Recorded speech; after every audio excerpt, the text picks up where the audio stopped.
When I was a kid, I always watched movies growing up.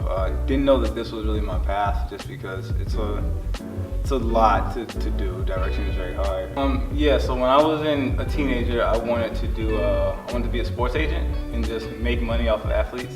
And then during me being an undergrad at St. Louis University, I decided to do film because it was a way for me to just kind of separate myself from everyday life, but also a way for me to tell stories. Before I decided to go to film school, I was working at Walmart and I was an assistant store manager, and the money that I was making was actually pretty good compared to where you start off in film, and where some people sometimes never make it in film, but I wasn't happy, and I felt like I was 23 at the time, and I felt like being happy was more important than making money. So many people never get the shot to even do what they say they're going to do. And there was so much, oh, I'm going to film school. And it's so easy to say because it hasn't happened. Once I got the acceptance letter, I was like, oh, now I have to do this thing, and I have to show, and I have to prove to people that I can do what I've been saying I was going to do. So the crossroads was definitely when I got accepted and realizing that it was now something that is on me to do and on me to complete. A lot of the people that I told that I wanted to do this all supported me. The people that encouraged me were definitely my mom and my grandma the most. My mom and grandma and my grandfather the most were always, do what's going to make you happy. You have a long life, and the only person that you should really be answering to for your life is you. So as long as you're doing something that doesn't hurt you, go do it. And then as far as people that supported me that weren't my family, I had a really strong core group of friends in school. My friend Woody, my friend Eddie, my friend Julian.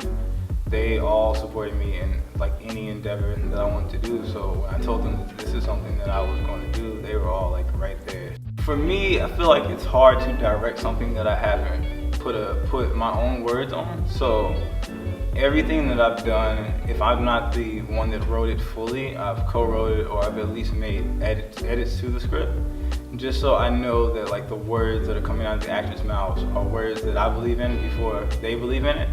And I think that just helps with the communication, with rehearsals, and the actors being able to find out who the character is.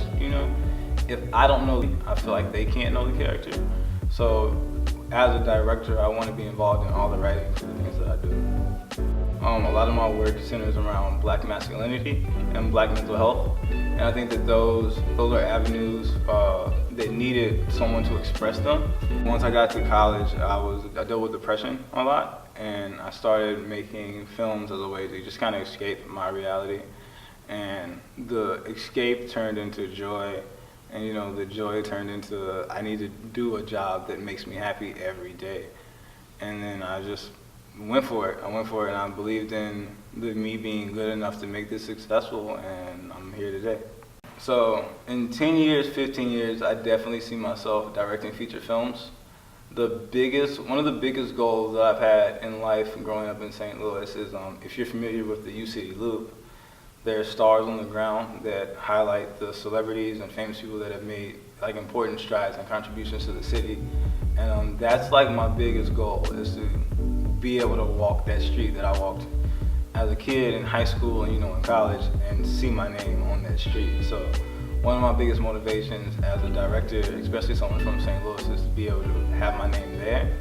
But in 10 years, 15 years, I just want the work that I do to be able to impact my culture, and to be able to be a voice and be able to help young Black males feel stronger and not being what society told them that they're going to be. From either side, from the side of their community, putting stereotypes on them, the side from people outside their community, putting stereotypes on them. Just letting them know that we all are different, but you can be you, and it's okay to be you.